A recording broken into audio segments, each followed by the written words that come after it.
CPM ജില്ലാ സമ്മേളനം സമാപനത്തിന്റെ ഭാഗമായി ചൊവ്വാഴ്ച കുന്നംകുളം നഗരം കേന്ദ്രീകരിച്ച് റെഡ് വളണ്ടിയർ മാർച്ച് സംഘടിപ്പിക്കുന്നതിനാൽ പോലീസ് ഗതാഗത നിയന്ത്രണം ഏർപ്പെടുത്തും. ഉച്ചതിരിഞ്ഞ് 3 മണി മുതലാണ് ഗതാഗതത്തിന് നിയന്ത്രണമുണ്ടാവുക. പെരുമ്പിലാവ് ഭാഗത്തു നിന്നും വരുന്ന വലിയ വാഹനങ്ങൾ അക്കിക്കാവ് നിന്നും തിരിഞ്ഞ് ബൈപ്പാസ് റോഡ് വഴി പോകേണ്ടതാണ്.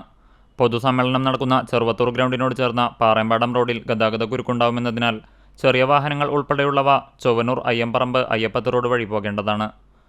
വടക്കാഞ്ചേരി ഭാഗത്തു നിന്ന് വരുന്ന വാഹനങ്ങൾ ചൊവ്വന്നൂർ ബ്ലോക്ക് ഓഫീസ് റോഡ് വഴി തിരിഞ്ഞ് തൃശൂർ റോഡിലെത്തണം. തൃശൂരിൽ നിന്നും വരുന്ന വലിയ വാഹനങ്ങൾ കേച്ചേരിയിൽ നിന്നും തിരിഞ്ഞ് പന്നിത്തടം ബൈപ്പാസ് റോഡ് വഴി പോകണം. ചെറിയ വാഹനങ്ങൾ കുന്നംകുളം ടൗണിൽ പ്രവേശിക്കാതെ തൃശൂർ റോഡ് മധുരക്കുളം വഴി തിരിഞ്ഞു പോകണം.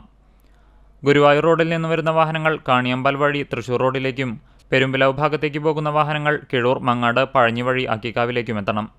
റെഡ് വളണ്ടിയർ മാർച്ച് നടക്കുന്നതിനാൽ ചൊവ്വാഴ്ച ഉച്ചതിരിഞ്ഞ് 3 മണിയോടുകൂടി നഗരത്തിലെ ഗതാഗതം പൂർണ്ണമായും സ്തംഭിക്കും.